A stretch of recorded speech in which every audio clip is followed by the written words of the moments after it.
Baik, Assalamualaikum warahmatullahi wabarakatuh. Perkenalkan, saya Prananda Adika Santosa. Di sini saya akan mempresentasikan hasil jawaban dari ujian akhir semester untuk mata kuliah kecerdasan komputasional. Dosen pengajarnya adalah Ibu Heni Yulianti. Untuk soalnya sendiri, di sini ada dua soal. Yang pertama, jelaskan dan terangkan tentang Artificial Neural Network dan sebutkan contoh implementasinya. Kemudian poin B, jelaskan dan terangkan tentang evolusional computing dan sebutkan contoh implementasinya dalam kehidupan masyarakat. Yang poin C, jelaskan dan terangkan tentang Heap Rule dan sebutkan contoh implementasinya dalam kehidupan masyarakat. Poin D, jelaskan dan terangkan tentang algoritma genetik dan sebutkan contoh implementasinya dalam kehidupan masyarakat. Soalnya nomor 2, buatlah makalah dan presentasikan melalui video implementasikan dari salah satu materi. Di sini saya memilih materi evolusional computing.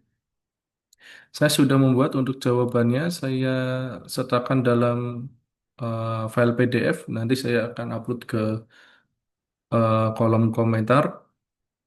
Di sini sudah jawab nomor 1 sampai dengan nomor 2. Dan saya juga sudah membuat untuk file PPT yang akan saya presentasikan. Baik, yang pertama eh, di sini saya membuat untuk saya akan terangkan dulu untuk jawaban yang nomor 1, yaitu tentang Artificial Neural Network. Ini adalah penjelasannya. Yang pertama, Artificial Neural Network atau AN adalah salah satu metode dalam kecerdasan buatan yang meniru cara kerja jaringan saraf biologis manusia. ANN terdiri dari sekumpulan neuron buatan atau nodes yang tersusun dalam tiga lapisan utama. Yang pertama, input layer, menerima data dari luar. Yang kedua, hidden layer atau memproses informasi melalui bobot dan fungsi aktivasi. Adapun output layer menghasilkan output akhir. Setiap neuron terhubung ke neuron lain dengan bobot yang dapat diubah saat proses pelatihan atau training menggunakan algoritma pembelajaran seperti backpropagation. AN sangat kuat dalam mengenali pola, klasifikasi, prediksi, dan pemrosesan data kompleks. Contoh implementasinya yaitu ada pengenalan wajah, deteksi penyakit, sistem rekomendasi, prediksi harga saham dan keuangan, deteksi spam email secara otomatis.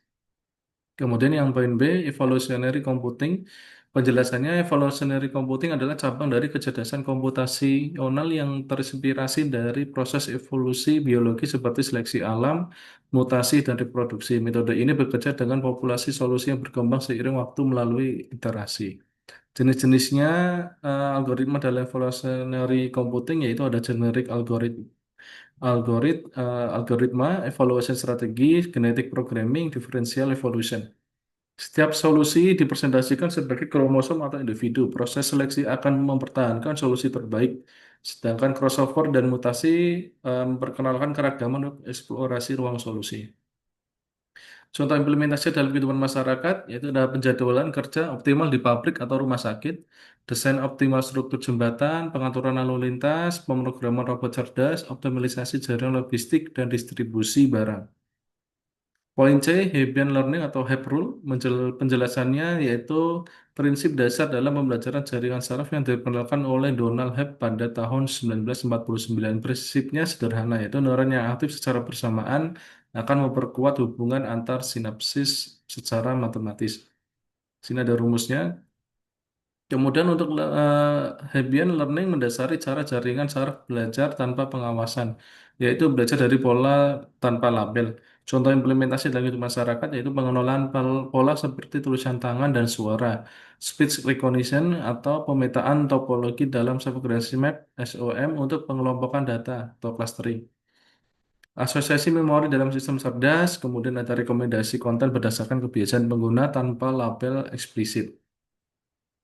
Poin D, algoritma genetik, yaitu penjelasannya adalah teknik optimasi berbasis pada evaluasi biologis yang meniru proses seleksi alam. GA atau generic algoritma menggunakan konsep kromosom yang mengalami proses inisialisasi populasi awal, evaluasi fungsi fitness, kemudian ada seleksi, kemudian crossover, lalu mutasi dan iterasi proses ini sehingga solusi optimal ditemukan. Jia atau eh, generik algoritma cocok untuk masalah kompleks yang tidak bisa diselesaikan dengan algoritma konvensional. Contoh implementasi dalam kehidupan masyarakat yaitu ada rute pengiriman logistik, desain arsitektur, penjadwalan mata kuliah, perencanaan strategi pemesanan digital, dan desain obat dan molekul dalam bioinformatika. Nah, untuk soal nomor dua ini, saya akan ke file presentasi. Topik yang saya ambil adalah materi atau topik materi yang saya ambil adalah evolutionary computing. Latar belakangnya yaitu ada evolutionary computing isi meniru proses evolusi biologis digunakan untuk menyelesaikan masalah kompleks dan nonlinear, cocok untuk optimasi global yang tidak bisa diselesaikan metode tradisional. Adapun rumusan masalah, yaitu apa yang dimaksud dengan evolutionary computing, bagaimana prinsip kerja computing, prinsip kerja evolutionary computing, apa saja jenis algoritma dalam evolutionary computing, apa saja contoh implementasi evolutionary computing dalam kehidupan masyarakat.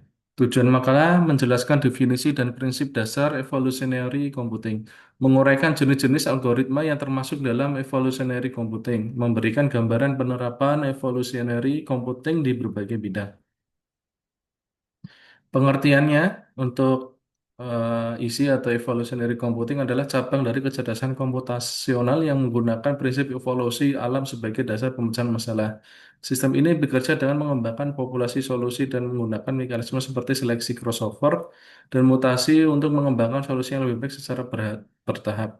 Tujuannya adalah untuk menemukan solusi optimal dari permasalahan yang bersifat non-linear, kompleks, dan memiliki ruang solusi yang sangat luas. Prinsip kerja isi, yang pertama, inisialisasi populasi awal atau solusi acak, evaluasi fungsi fitness, seleksi, crossover, mutasi, dan iterasi.